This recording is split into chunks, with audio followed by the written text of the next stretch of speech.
Assalamualaikum warahmatullahi wabarakatuh. Perkenalkan, kami dari kelompok 8 dengan saya Anindya Sabila Rahmadani dengan NIM 2014 110171 dan teman kelompok saya yaitu Husna Misbahul Qori dengan NIM 2014 110160 akan membahas tentang akad kafalah dan akad wakalah. Adapun pokok pembahasan yang pertama, pengertian akad kafalah dan wakalah. Yang kedua, dasar hukum akad kafalah dan wakalah.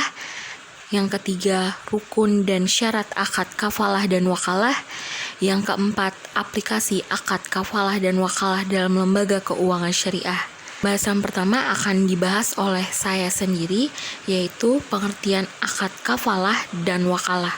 Pengertian dari wakalah berarti perlindungan atau al-hafiz, pencukupan, al-kifayah, tanggungan, al-dahman, atau pendelegasian, al-tafwid, yang diartikan juga dengan memberikan kuasa atau mewakilkan. Adapun pengertian wakalah sendiri menurut istilah yaitu para ulama merumuskannya dengan redaksi yang sangat bervariasi.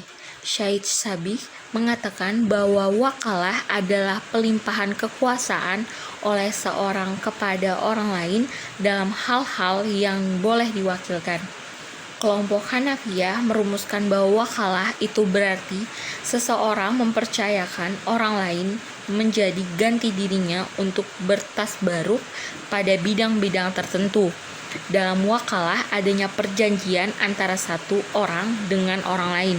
Isi perjanjian itu berupa pendelegasian tugas oleh pemberi kuasa melakukan suatu tindakan tertentu, dan objek yang dikuasakan mestilah berupa suatu yang boleh dikuasakan atau diwakilkan. Berdasarkan pengertian di atas, dapat dipahami bahwa wakalah adalah akad yang memberikan kuasa kepada pihak lain untuk melakukan suatu kegiatan di mana yang memberi kuasa tidak dalam posisi melakukan kegiatan tersebut. Akad wakalah pada hakikatnya adalah akad yang digunakan oleh seorang apabila dia membutuhkan orang lain atau mengerjakan sesuatu yang tidak dapat dilakukan sendiri dan meminta orang lain untuk melaksanakannya. Selanjutnya, pengertian dari kafalah. Kafalah adalah jaminan yang diberikan oleh penanggung atau kafil kepada pihak ketiga dalam rangka memenuhi kewajiban dari pihak kedua atau yang ditanggung makful anhu terkait tuntutan yang berhubungan dengan jiwa, hutang, barang, atau pekerjaan apabila pihak yang ditanggung cedera janji atau wan prestasi di mana pemberi jaminan bertanggung jawab atas pembayaran kembali suatu hutang menjadi hak penerima jaminan. Secara terminologi muamalah, pengertian al-kafalah adalah mengumpulkan tanggung jawab penjaminan dengan tanggung jawab yang dijamin dalam masalah hak atau hutang sehingga hak atau utang itu menjadi tanggung jawab penjamin. Pengertian kafalah berdasarkan ulama Malikiyah, Syafi'iyah, dan Hanabilah adalah mengumpulkan penjaminan ke dalam tanggungan orang yang dijamin atau orang yang berhutang dalam ketetapan atau kewajiban yang hak dalam masalah hutang, artinya hutang itu menjadi tetap atas tanggung jawab mereka berdua. Selanjutnya yaitu dasar hukum akad kafalah dan wakalah. Dasar hukum dari kafalah merupakan salah satu bentuk ikatan antara sesama umat manusia, telah diisyaratkan baik dalam Al-Quran, Al-Hadis, dan ijma ulama. Al-Quran. Penjelasan al-kafalah atau jaminan di dalam Al-Quran terdapat dalam surat Yusuf ayat 72, yaitu yang artinya, dan barang siapa yang dapat mengembalikannya piala raja, maka ia akan memperoleh bahan makanan seberat beban unta, dan aku yang menjamin terhadapnya. Sedangkan untuk Al-Hadis, transaksi kafalah atau penjaminan telah terjadi semenjak masa Rasulullah SAW. Salah satu hadis Nabi yang berkaitan dengan kafalah seperti yang diriwayatkan oleh Ibnu Majah, yaitu artinya penjamin adalah orang yang berkewajiban harus membayar dan hutang juga harus dibayar. Hadis riwayat Ibnu Majah. C. Ijma ulama mengenai kafalah. Para ulama berijma membolehkannya. Orang-orang Islam pada masa nubuah mempraktikkan hal ini, bahkan sampai saat ini tanpa adanya teguran dari seseorang ulama pun. Ketentuan-ketentuan yang menjadikan dasar pembolehan kafalah adalah berupa kaidah fikih yang berbunyi, pada dasarnya semua bentuk muamalah boleh dilakukan kecuali ada dalil yang mengharamkan dan bahaya atau beban berat harus dihilangkan. Sebagai landasan hukum, Dewan Syariah Nasional mengeluarkan fatwa tentang kafalah dan menetapkan fatwa Dewan Syariah Nasional dengan non 11 DSN MUI 4 2000 tentang kafalah yang ditetapkan tanggal 8 Muharram 1421 Hijriah atau tanggal 13 April tahun 2000. Fatwa ini menetapkan bahwa pemberian jasa kafalah dilakukan dengan prosedur masing-masing bank syariah yang memberikan dengan mengacu pada ketentuan umum, bank garansi yang telah ditetapkan Bank Indonesia, dan rukun kafalah yang telah ditetapkan oleh Dewan Syariah Nasional Majelis Umum Indonesia. Dasar hukum dari wakalah. Dasar hukum dari wakalah adalah boleh dilakukan dalam ikatan kontrak yang diisyaratkan dengan dasar hukum ibadah atau diperbolehkan. Al-wakalah bisa menjadi sunnah, makruh, haram, atau bahkan wajib sesuai dengan niat pemberian kuasa, pekerjaan yang dikuasakan, atau faktor lain yang mendasarkannya dan mengikutinya. Adapun landasan hukum wakalah antara lain adalah sebagai berikut. 1. Al-Quran. Dasar hukum wakalah dalam Al-Quran terdapat dalam surah Al-Kahfi ayat 19, yaitu artinya, maka suruhlah salah satu seseorang di antara kamu untuk pergi ke kota dengan membawa uang perakmu ini. Selain itu terdapat juga dalam surah An-Nisa ayat 35 yang artinya, maka kirimlah seorang mahakam dari keluarga laki-laki dan seorang hakam dari keluarga perempuan. Ayat-ayat tersebut menyimpulkan bahwa dalam hal muamalah dapat dilakukan perwakilan dalam bertransaksi. Ada solusi yang bisa diambil manakala ia manusia mengalami kondisi tertentu yang mengakibatkan ketidaksanggupan melakukan segala sesuatu secara mandiri, baik melalui perintah maupun kesadaran pribadi, dalam rangka tolong-menolong. Dengan demikian, seseorang dapat mengakses atau melakukan transaksi melalui jalan wakalah. Yang kedua, B. Al-Hadis. Rasulullah SAW semasa hidupnya pernah memberikan kuasa kepada sahabatnya. Di antaranya adalah membayar hutang, mewakilkan penetapan had dan membayarnya, mewakilkan pengurusan unta, membagi kandang hewan, dan lain-lain, yang kemudian dapat dijadikan landasan keabsahan wakalah. Salah satu hadis yang menjadi landasan wakalah yaitu hadis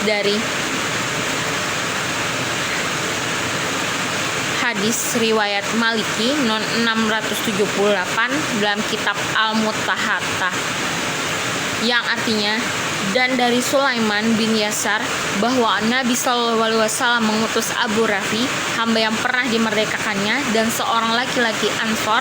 Lalu kedua orang itu menikahkan Nabi dengan Maimunah binti Haris, dan pada saat itu Nabi SAW di Madinah sebelum keluar. Yang ketiga, C. Ijma ulama. Menurut Antono 2008, para ulama berpendapat dengan ijma atas dibolehkannya wakalah. Mereka mensunahkan wakalah dengan alasan bahwa wakalah termasuk jenis ta'awun atau tolong-menolong atas dasar kebaikan dan taqwa. Baik, saya akan melanjutkan pemaparan materi yang berikutnya, yaitu rukun dan syarat akad kafalah dan wakalah.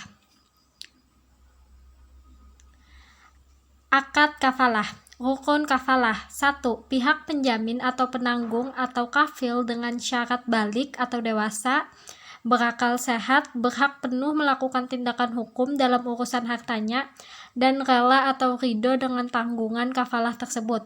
Kedua, pihak yang berhutang atau makful anhu ashil dengan syarat sanggup menyerahkan tanggungannya atau piutang kepada penjamin dan dikenal oleh penjamin. Ketiga, pihak yang berhutang atau makful lahu dengan syarat diketahui identitasnya dapat hadir pada waktu akad atau memberikan kuasa dan berakal sehat. Yang keempat, objek jaminan atau makful bih merupakan tanggungan pihak atau orang yang berhutang atau ashil, baik berupa uang, benda, maupun pekerjaan. Bisa dilaksanakan oleh penjamin, harus merupakan piutang mengikat atau luzim yang tidak mungkin hapus kecuali setelah dibayar atau dibebaskan, harus jelas nilai, jumlah, dan spesifikasinya, serta tidak bertentangan dengan syariah. Syarat kafalah sendiri adalah yang pertama, damin kafiil atau jaim, yaitu orang yang menjamin di mana ia disyaratkan sudah balik, berakal, tidak dicegah untuk membelanjakan hartanya. Dengan kata lain, ia merdeka untuk digunakan kepentingan apapun tanpa ada pihak yang membatasi kepentingan atau keleluasaan menggunakan harta tadi. Yang kedua, madmun lahu adalah orang yang memberikan utang pada pihak madmun anhu. Madmun lahu memiliki syarat bahwa piutangnya diketahui oleh orang yang menjamin. Sedangkan madmun bih adalah hak, barang, atau utang itu sendiri yang dijadikan objek dan terutama pihak yang memberikan jaminan atau disebut juga dengan makful lahu harus mengetahui bahwa madmun anhu memiliki hak yang belum ditunaikan kepada madmun lahu. Dan yang ketiga adalah sigat atau lafaz yang diucapkan pada saat ijab kabul terjadinya proses perjaminan adalah berupa ucapan yang diucapkan dengan jelas dan menyiratkan akan kesanggupan dan tak dikaitkan dengan apapun serta tak dibatasi oleh waktu. Yang keempat, madmun anhu atau makful anhu adalah orang yang berhutang. Yang kelima, madmun bih atau makful bih adalah utang, barang, atau orang disyaratkan pada makful bih dapat diketahui dan tetap keadaannya, baik sudah tetap maupun akan tetap. Yang selanjutnya, akad wakalah. Adapun rukun wakalah adalah yang pertama, orang yang memberi kuasa atau al-muwakkil. Yang kedua, orang yang diberi kuasa atau al-wakil. Yang ketiga, perkara atau hal yang dikuasakan atau al-taukil. Dan yang keempat, pernyataan kesepakatan atau ijab dan qabul. Syarat-syarat muwakil atau yang mewakilkan. Muwakil merupakan orang yang berwakil disyaratkan sah melakukan apa yang diwakilkan, sebab milik atau di bawah kekuasaannya orang yang berwakil disyarat sah. Syarat-syarat muwakil adalah 1. Pemilik sah yang dapat bertindak terhadap sesuatu yang diwakilkan. 2. Orang mukallaf atau anak mumayyiz dalam batas-batas tertentu, yakni dalam hal-hal yang bermanfaat baginya seperti mewakilkan untuk menerima hibah, menerima sedekah, dan sebagainya. C. Syarat-syarat wakil atau yang mewakili. Syarat-syarat wakil adalah sebagai berikut. Yang pertama, cakap hukum, cakap bertindak hukum untuk dirinya dan orang lain, memiliki pengetahuan yang memadai tentang masalah yang diwakilkan kepadanya, serta amanah dan mampu mengerjakan pekerjaan yang dimandatkan kepadanya. 2. Dapat mengerjakan tugas yang diwakilkan kepadanya. 3. Wakil adalah orang yang diberi amanat. D. Perkara yang diwakilkan atau objek wakal sesuatu yang dapat dijadikan objek akad atau suatu pekerjaan yang dapat dikerjakan oleh orang lain. Perkara-perkara yang mubah dan dibenarkan oleh syara. Pemilik identitas yang jelas dan memiliki sah dari al-muwakil. Misalnya jual beli, sewa menyewa, pemindahan hutang, tanggungan, kerjasama usaha, penukaran mata uang, pemberian gaji, akad bagi hasil, talak, nikah, perdamaian, dan sebagainya. E. Pernyataan kesepakatan atau ijab qabul kedua belah pihak, baik lisan maupun tulisan, dengan keikhlasan memberi dan menerima, baik fisik maupun manfaat dari hal yang ditransaksikan. Selanjutnya, aplikasi akad kafalah dan wakalah dalam lembaga keuangan syariah. Aplikasi akad kafalah pada lembaga keuangan syariah sebagai berikut. Yang pertama, kafilah bin nafs atau merupakan akad jaminan dari kafil penjamin untuk menghadirkan diri seseorang pada waktu tertentu di tempat tertentu. Misalkan, seorang nasabah yang mendapatkan pembiayaan dengan jaminan nama baik dan ketokohan seseorang atau pemuka masyarakat. Walaupun bank secara fisik tidak memegang barang apapun, tetapi bank berharap tokoh tersebut dapat mengusahakan pembayaran ketika nasabah yang dibiayai mengalami kesulitan. Kafalah bin taslim. Jenis pemberian jaminan ini dapat dilaksanakan oleh bank untuk kepentingan nasabahnya dalam bentuk kerjasama dengan perusahaan penyewaan atau leasing company. Jaminan pembayaran bagi bank dapat berupa deposito atau tabungan, dan bank dapat membebankan uang jasa atau fee kepada nasabah itu. Yang ketiga, kafalah al-munjajah. Pemberian jaminan dalam bentuk performance bonds atau jaminan prestasi, suatu hal yang lazim di kalangan perbankan dan hal ini sesuai dengan bentuk akad. Berikutnya, bank garansi. Bank garansi merupakan jaminan pembayaran yang diberikan oleh bank kepada suatu pihak, baik perorangan, perusahaan, badan, atau lembaga keuangan lainnya dalam bentuk surat jaminan. Garansi bank dapat diberikan dengan tujuan untuk menjamin pembayaran suatu kewajiban pembayaran. Selanjutnya, terdapat juga syariah card. Kafalah dapat diaplikasikan dalam syariah card di samping menggunakan akad card, ariyah, atau ijarah. Kafalah dalam hal penerbit kartu adalah penjamin atau kafil bagi pemegang kartu terhadap merchant atas semua kewajiban bayar dain yang timbul dari transaksi antara pemegang kartu dengan merchant dan atau menarikan uang tunai dari selain bank atau ATM bank penerbit kartu. Berikutnya, pembuka LC Letter of Credit Import. Pembukaan LC akan menimbulkan kewajiban bagi issuing bank untuk melakukan pembayaran kepada beneficiary atau eksportir atau penjual, karena issuing atau bank pembuka. Bank mengambil alih kewajiban importir untuk membayar barang yang dibayar kepada eksportir. Untuk itu, issuing bank akan meminta jaminan pembukaan dari importir yang berupa setoran marginal deposit. Selanjutnya ada standby LC. Standby LC adalah suatu janji tertulis bank yang bersifat irrevocable atau tidak dapat dibatalkan, yang diterbitkan atas permintaan pemohon untuk membayar kepada beneficiary atau bank yang mewakili beneficiary untuk melakukan penagihan. Apabila dokumen yang diserahkan telah selesai dengan persyaratan dokumen yang tercantum dalam standby LC, dengan demikian standby LC ini dapat berfungsi sebagaimana layaknya garansi maupun LC di mana pemegang jaminan akan mendapat pembayaran dari bank sepanjang persyaratan standby LC. Selanjutnya, asuransi syariah atau takaful. Perusahaan asuransi merupakan pihak penanggung atau penjamin, sedangkan peserta asuransi adalah pihak tertanggung atau yang dijamin.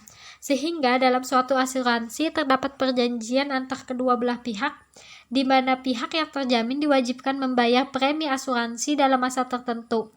Lalu pihak yang menjamin akan mengganti kerugian jika terjadi sesuatu pada diri si terjamin. Selanjutnya adalah aplikasi akad wakalah dalam lembaga keuangan syariah. Wakalah dalam praktek di lembaga keuangan syariah biasanya terkait dengan akad lain yang dilakukan oleh nasabah. Jenis-jenis produk layanan jasa yang menggunakan akad wakalah antara lain kiriman uang atau transfer. Pelayanan jasa kiriman uang merupakan bentuk pelayanan jasa yang diberikan oleh bank atas permintaan nasabah untuk mengirimkan sejumlah uang tertentu. Clearing merupakan lembaga jasa perbankan yang diberikan dalam rangka penagihan warkat antar bank yang berasal dari wilayah clearing yang sama. Warkat yang dapat dilakukan dalam transaksi clearing antara lain cek, biliet, giro, dan surat berharga lainnya. Biasanya proses clearing memakan waktu 1 hari. Warak merupakan alat pembayaran non-tunai yang diperhitungkan atas beban nasabah atau untuk keuntungan rekening nasabah bank. Selanjutnya ada inkaso. Inkaso merupakan jasa penagihan yang diberikan oleh bank terhadap warkat clearing atau surat berharga yang diterbitkan oleh bank yang berada di luar wilayah clearing. Warkat yang diinkasokan sama halnya dengan warkat clearing, antara lain cek, biliet, giro, dan warkat lainnya yang dipersamakan dengan hal tersebut. Kegiatan ini memakan waktu 5 hari kerja. Selanjutnya ada intercity clearing, merupakan saran penagihan antar wakaf maupun surat berharga yang diterbitkan oleh bank yang berasal dari luar wilayah clearing. Selanjutnya juga terdapat letter of credit.